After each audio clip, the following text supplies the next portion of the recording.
a few words and ask our poets to talk about them. What is true solitude? Have you experienced true solitude these past 2 months? What about loneliness? I'm going to just throw out a few words: isolation, anxiety. Do you feel you're under house arrest? What about mental health? We are urban flat dwellers, most of us. So how do you feel? We're not close to nature. Do you miss your walks in the garden, the parks? 3 last words: mindfulness, tranquility, interruptions. Sukrita, may I ask you to start the session with your reflections and your poems, please? Sure. Namaskar to everyone. I think it's a privilege again to be able to connect with everyone. But hasn't this entire experience actually taught us first and foremost, not the idea of isolation, but really, ironically, this isolation has actually meant connections. It has meant connectedness. And I think somewhere I am very conscious, particularly, I am very conscious that the whole universe is one. And the whole species, as it were. Mother Nature has not spared anyone right now. The species is what I'm talking about. The word that is being used is war, battle, as though we are battling something. But it's not a country, it's not a race, it's not a community. I was thinking as to how to come anytime. That's when you realize also the value of life. But the value of life had not been realized by us in the way that it should have been. So nature is today telling us, giving us messages. I hope these messages stay with us. I hope that we are able to really see that we are all connected. And the whole concept of home, for instance. I remember years ago when I was working with the homeless people. And I was kind of very confused as to this whole notion of home and homelessness. And I wrote a whole series of poems at that time, little poems. And I'd like to start with that. The concept of basically homelessness, as it were. Yeah. And I would like to start with this one. These are small snippets, actually, and I'll read two, 3 of these before I talk about anything else. These I call poems that came out homeless. Now, this is something that we are seeing. The greater the stress on that, the greater the guilt that we feel. And so I want to move on from that to the middle class guilt that is aroused. And I sort of captured it at that time, I think, in some sense. And I said that the rickshaw puller, the one with the gaping wound on his calf, no need to go to the doctor. This happens so many times, Madam Ji. And Allah heals it very fast. And with feline alacrity, my hand moved to cover my bandaged finger, marking my faithlessness. So I'm feeling I'm feeling that now. And this little poem had come years ago when I was dealing with this. So it's very strange, but I think the divide between the haves and haves not, and the whole question of faith, the way it comes up. This divide is so sharp. We are actually on the razor's edge. In the times when Corona has connected us, we realize that the divisions and the binaries that we have been creating, they need to collapse, and we need to attend to this entire phenomenon. I would suggest that you, Jayshree, just raise your hand, when you feel that I'm overdoing with my poetry. But I would like to read one more before you raise your hand. No, yeah. I would like to hear one more, please. Yes. So this is, something that was happening to me when I visited the glass house a few months ago, very close to the river Ganga. And I developed a kind of a mode of dialoguing with Ganga, as it were. Poem after poem, I was doing that.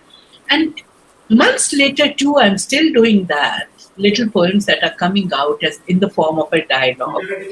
And these dialogues are basically capturing the making of history, as it were, somewhere. So this is a small one.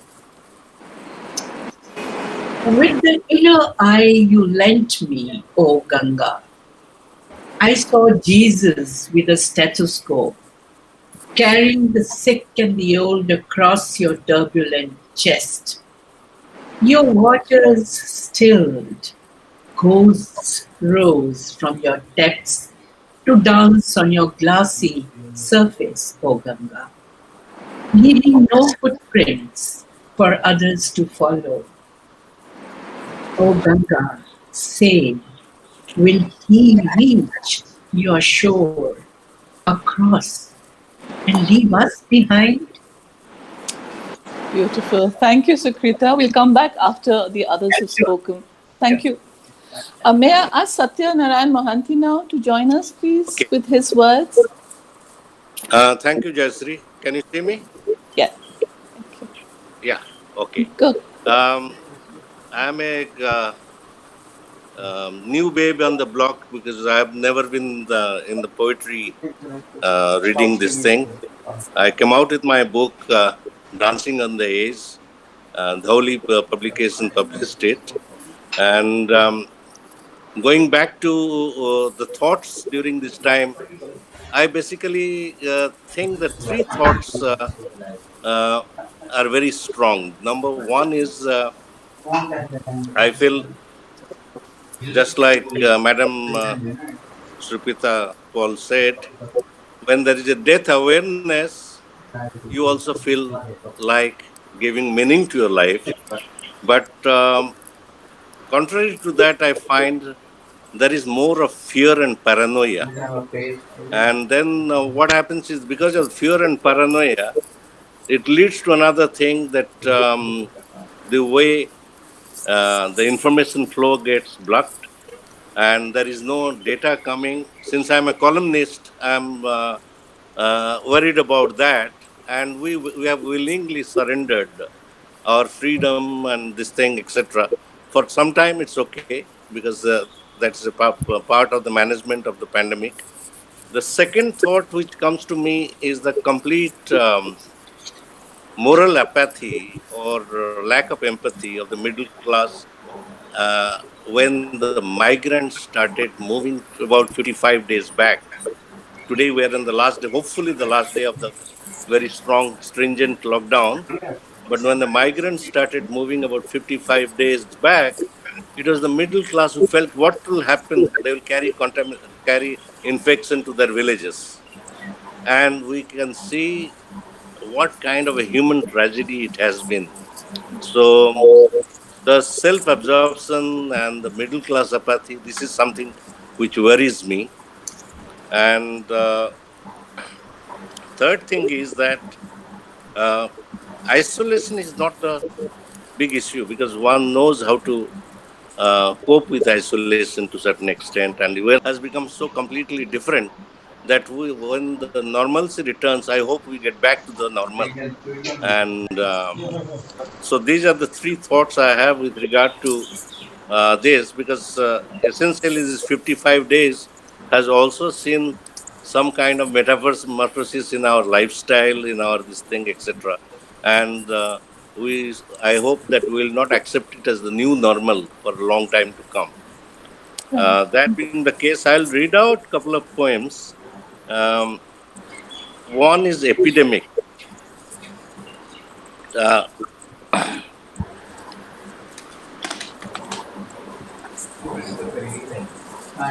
Death first took them one by one, like at cards after a shuffle, or a dice after it was cast, or after the toss of the coin, before stealthily burrowing into the earth.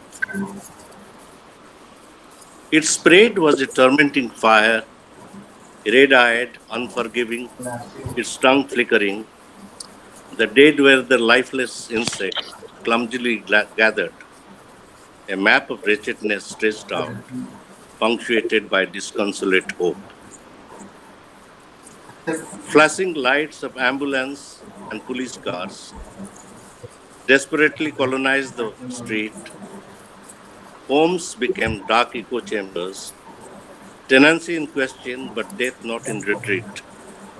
A book no one could read. Life by the night. So this is a poem called Epidemics. And with regard to isolation and the new normal that I was talking about, I wrote a poem called Lockdown Blues. And let me read that. Handshakes, a picture, sepia tints ancient memory. Doors shut out like curfew order. No dizzying soirees anymore. Conversation replaced by Zoom calls, spoken through fresh cloth masks. WhatsApp messages typed with sanitized fingers. FaceTime, unafraid of mismatch between crumpled pants and connecting the dots. Great. Thank you, Satya.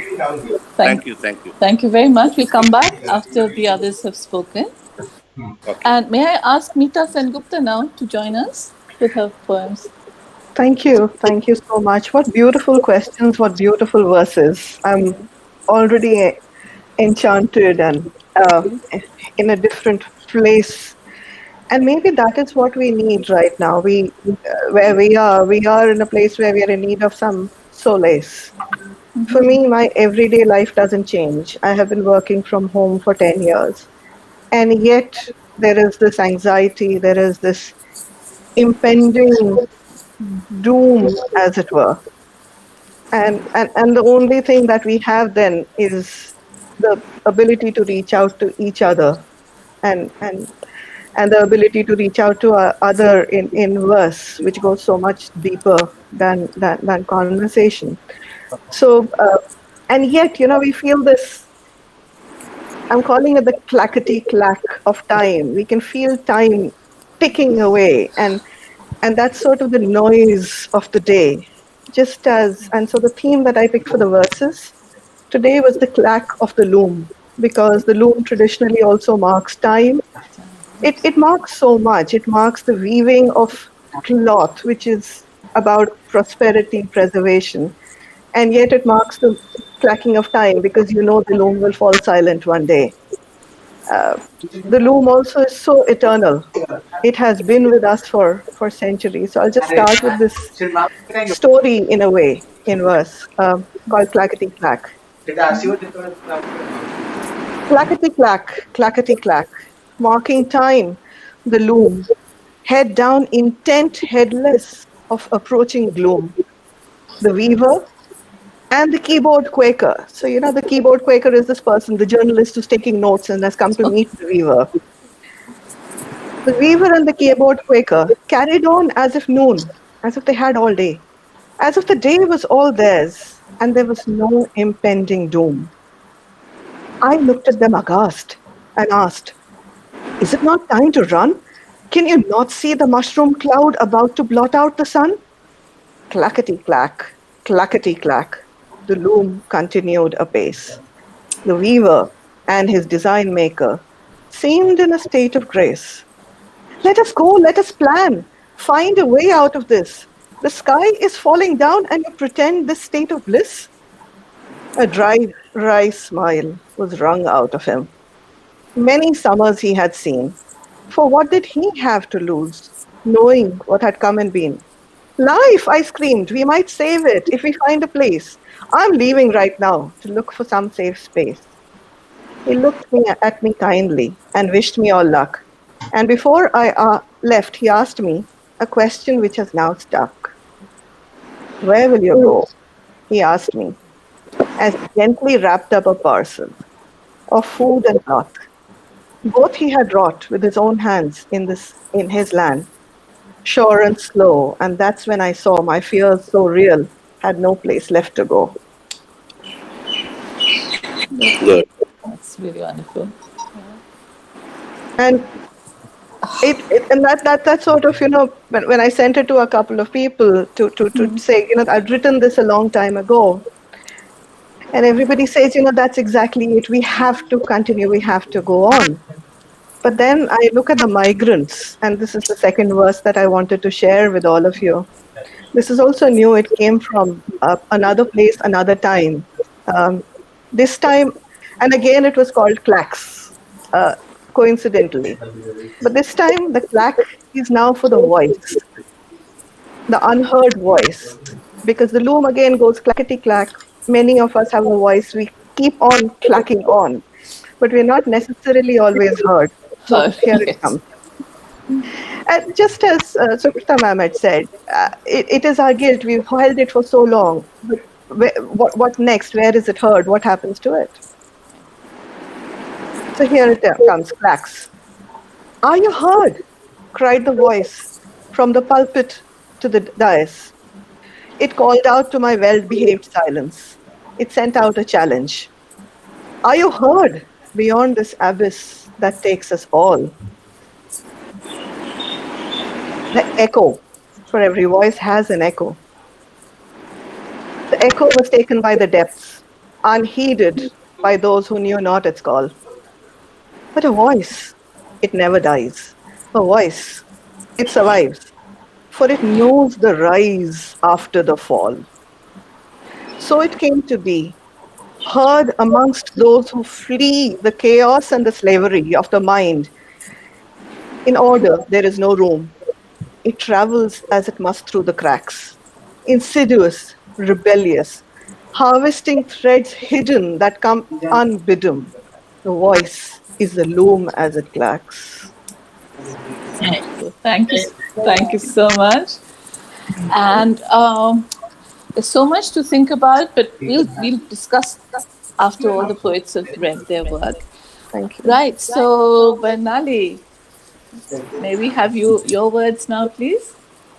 Thank you. This is really a unique initiative, and thanks, Jayshree, for including me with such wonderful voices.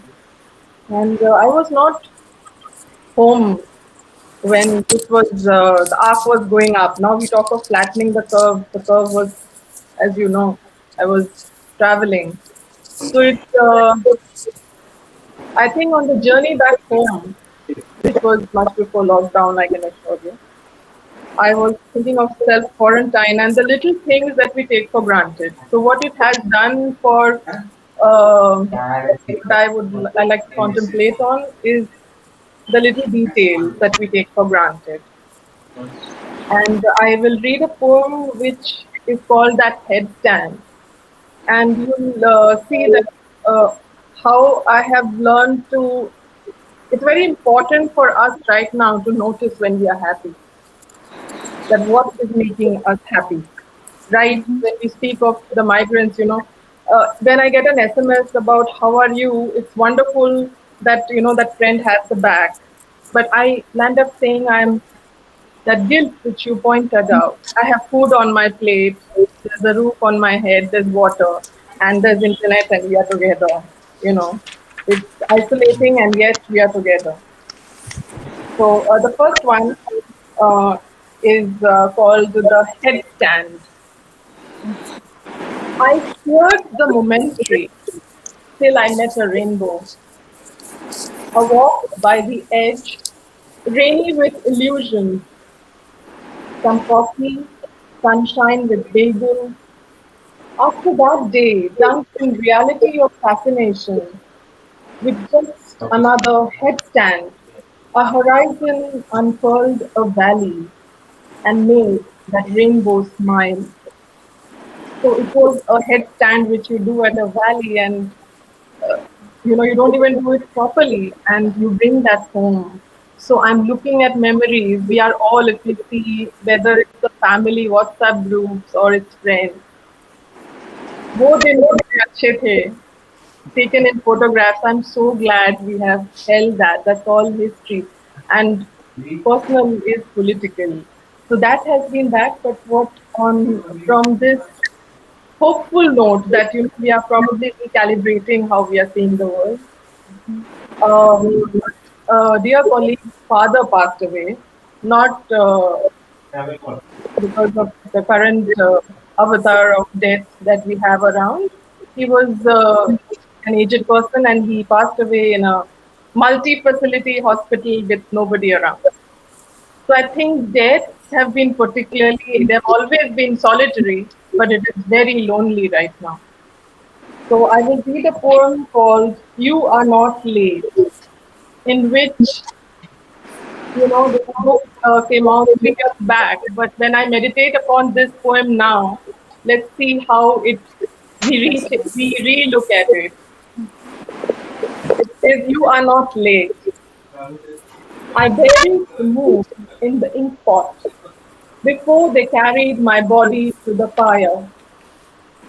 Sandalwood burns slow. My ashes show no haste. The winds have changed. They've crossed the doldrums. The glow of my fire won't lie about our latitude. I will withhold my ashes from the insistent breeze. Make it by tonight or the next fortnight, that will be late. The moon will wax to a fullness that you like, and my epitaph will read in granite, You made it on time to see me next morning as I rose to gather my own ashes. So, Beautiful. Thank you, uh, Barnali. Could we? that has been something one has contemplated on. How Yes. will be a loss? When will I see my family? And you know, we all know that. So I think I'll leave it at that. We'll We'll hear the come back. We'll come back mind. to you. Yes. Come back to the thoughts. Thank you so much. And now I'd like to ask Thomas to please join us and tell us his reflections and read his words.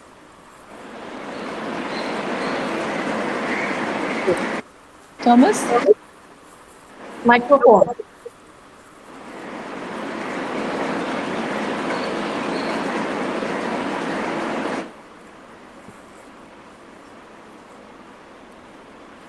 I think he has to unmute himself. All right.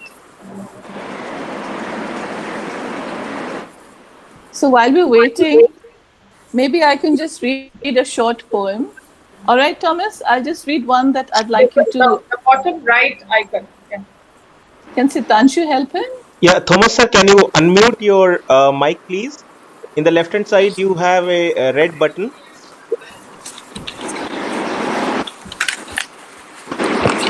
We're all new to. Many of us are new to this Google Meet. Yes. Not easy.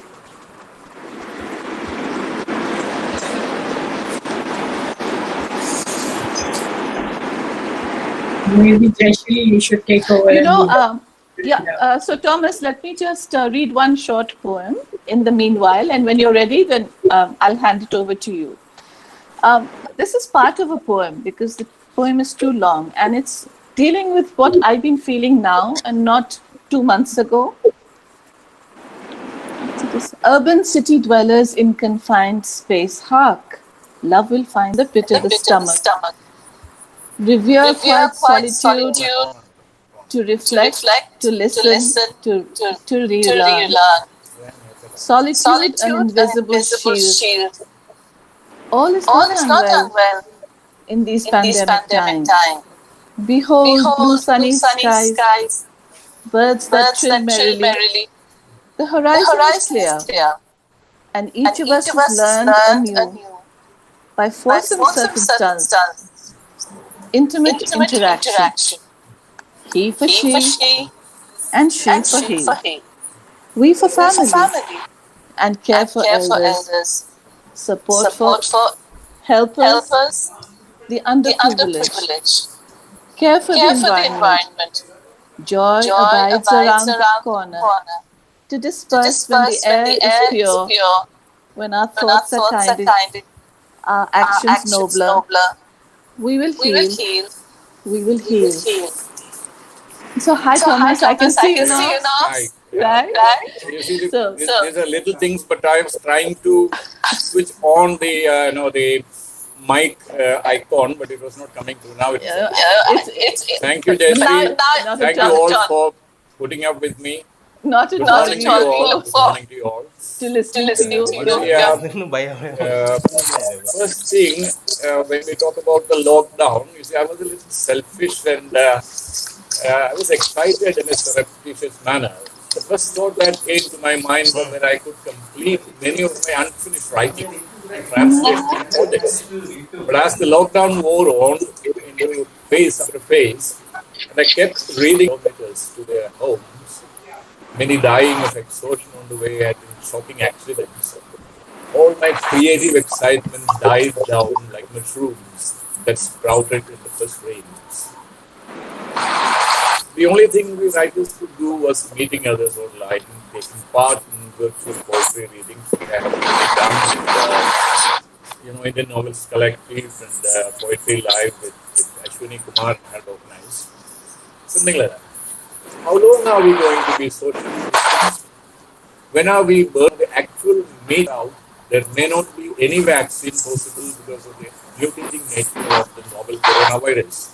The chances are that this virus has already turned endemic, like the HIV virus, which is incurable, they say.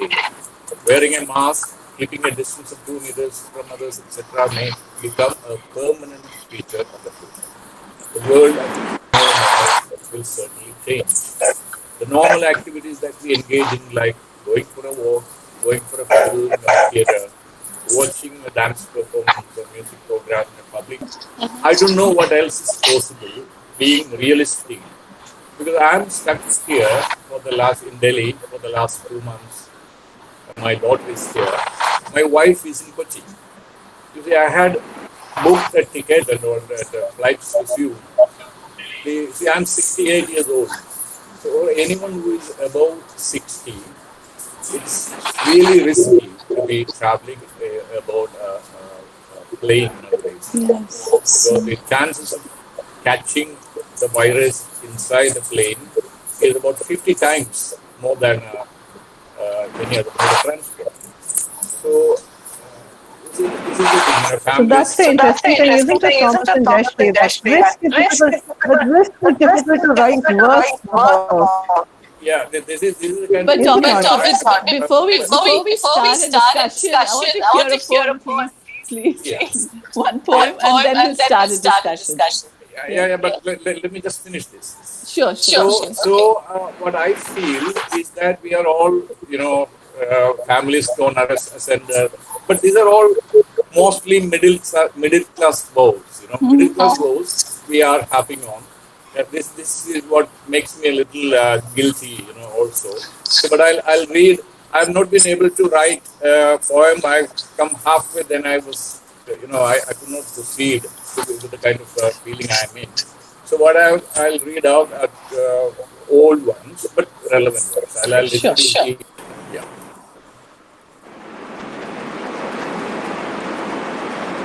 The first poem I'm going to read is titled Trees. It was written about 20 years ago. Trees. If you look at trees, you will see that they are, at first sight, even if you see a forest or a jungle, you'll see that they are actually socially distanced. They don't move about, they don't socialize. They may have, the roots may be seeking each other, maybe we don't know. Maybe the wind that is, caressing one's leaves will also be going to the other and the others and maybe communicating that way. But trees are socially distanced. They are solitary. They have been, in existence, very living beings, because we know through J.C. Bose that these are all very, vibrantly living and emotional beings. So I'm reading out the poem, Trees. Still, tranquil figures standing in their solemn majesty in the morning chill.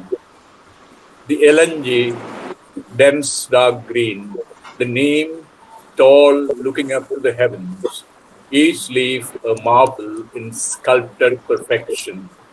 The palms, their frilled umbrellas spread, the mulberry, its yellowing leaves falling, yet a shivering bird or two perched on its skeletal wings.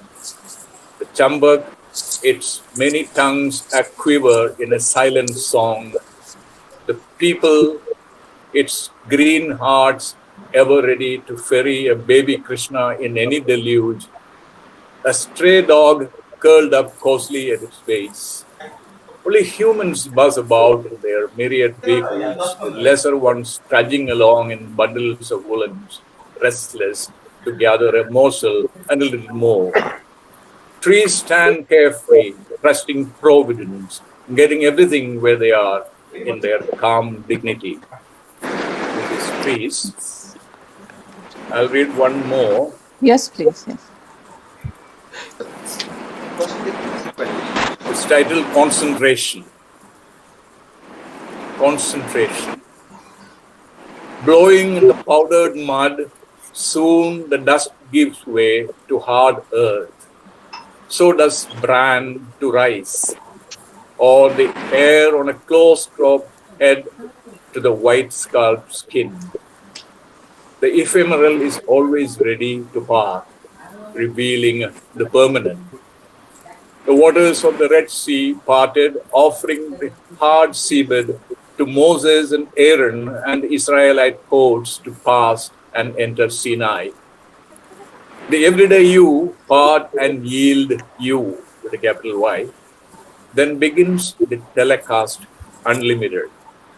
I think I'll read one more, the poem that allotted me 3, so I'll read the last one also and be done with it. Then we'll talk about some more, right? And this is titled Outing with a Languorous Demon. Outing with a languorous demon. Don't go by names and forms. That's all I can tell you. He is the most suave and alluring presence when you are under his influence. He is syrupy of speech, smeared all over with unguents, his features so smooth like a flowing river. Rotund, plumb-limbed, he cushions you against his person most intimately. Once in his embrace, although you like to separate and free, you cannot. You begin to enjoy your sweet immobility far too long that you don't realize how far away from home you have drifted, clinging to him, stuck in his armpit like an old carpet bag. Carried away by the scent of his perfume, you close your eyes in a half reverie. By and by, lethargy creeps in. You will slowly discover that the scent has turned into a horrid stench. You realize you have moved far from home. Perhaps you can still see the faint glow of the lamp at the window far away. This is when you remember to wriggle out of his grip. Don't worry, he won't resist. He has had his fill of you for the time being. He will go his way, and you, sucked out of your vitality, will drop to the ground and slouch there like a loosely filled bag. It is for you now to slowly inhale and inflate yourself to your original size, trudge your way back home after this languorous excursion. Thank you. Thank you so much, Thomas. Before we ask viewers to send in some questions, I would ask the poets to please talk to each other. Do I carry on with my musings? Would you like to start? Hello? Or would there be questions? Thomas, can you hear me? Jayshree? Yes. We'd like the poets I can hear you. We'd like the poets to talk to each other. Any questions? Hello? Hello? Yes, we are asking the poets to talk. If they have questions, they're going to ask one another. So, could we start with Sukrita, please? Would you have any questions? No, not really a question, but I think question to all of us. The luxury of writing, as it were. I'm also wondering whether even writing is a certain kind of indulgence, is it? I don't know. I'm very conflicted about it. I just can't help writing. So I am writing. But then again, that feeling comes to me again and again, the whole idea of how, words need to cancel themselves out somewhere. I think we need to move towards a silence. Silence that can be created maybe maybe by words at times, the word, the Yes. silence between words, silence between lines. And Yes. that takes me one, and I'll just finish with it. The Yeah. whole idea of self reflexivity. It's time that we dip down into ourselves to reflect on the entire core question of where are we going and where are we from? Basic questions which Socrates and Kalidas and all of them were dealing with. But Right. I think, unfortunately, the noise that particularly words have started creating, the noise is complex. Right. Particularly because we are reciting more, we are reading more. I think we need to swallow it all back into ourselves. I think we need Yes. to reflect. I think we need Yes. to drown into silence. ഞാൻ പറഞ്ഞത് Let മുഴുവൻ them all കേട്ടോന്ന് of that. ഒന്നും അവർ പറയുന്നത് കേൾക്കാൻ പറ്റും. So Right. it's just sharing of that anxiety more than a question. No, it's very, very well said, Sukrita, and raises a lot of Shifting from thoughts more to too. more. So, Satya, what would you like to say after listening to all the poems and the words here today? Satya? You see, like I'm there. Yeah. Right.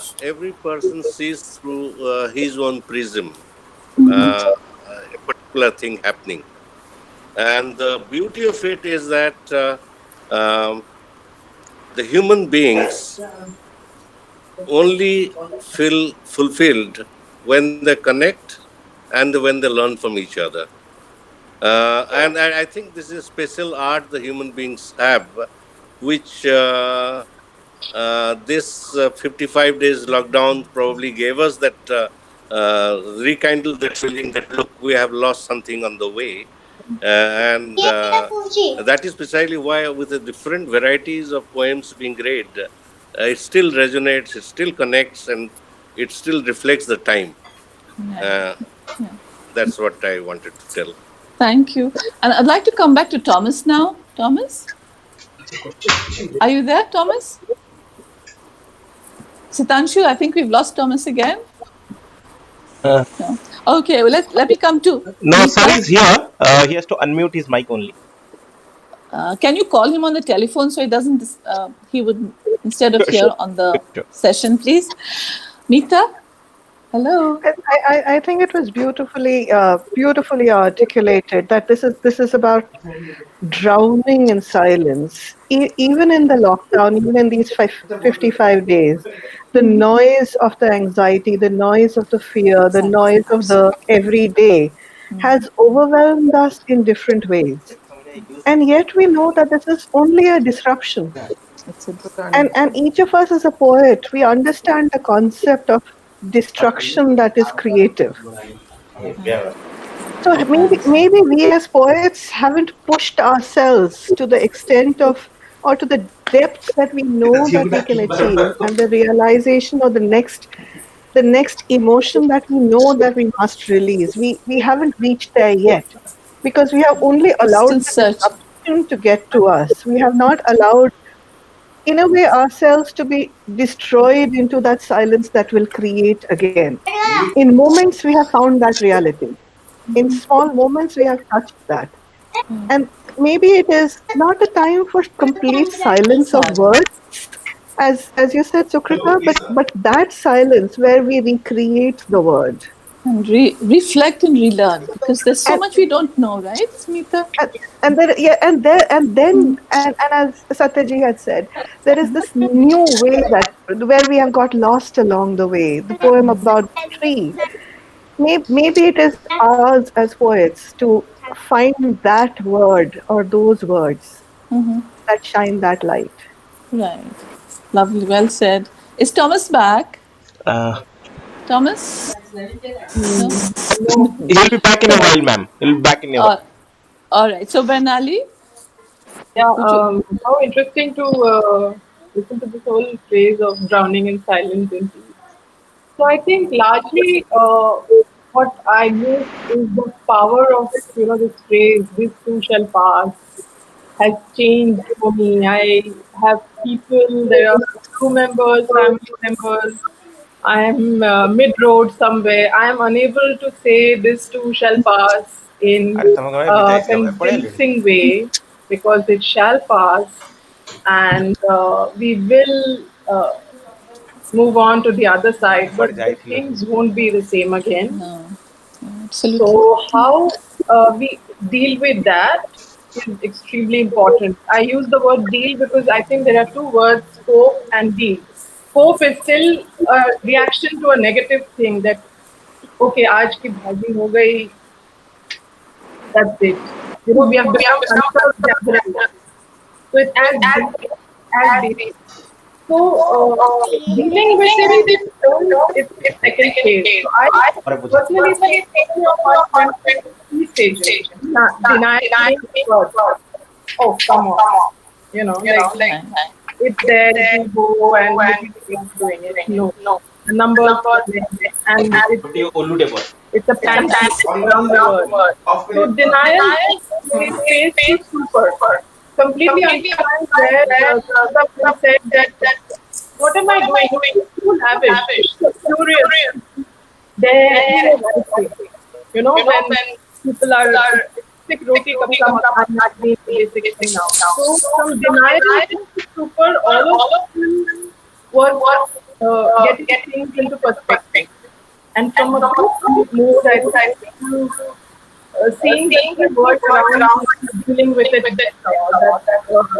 a little thing is when it's called writing, and we are getting to the purest sense to our diet, usual diet. We are not thinking we will read this, where will it go?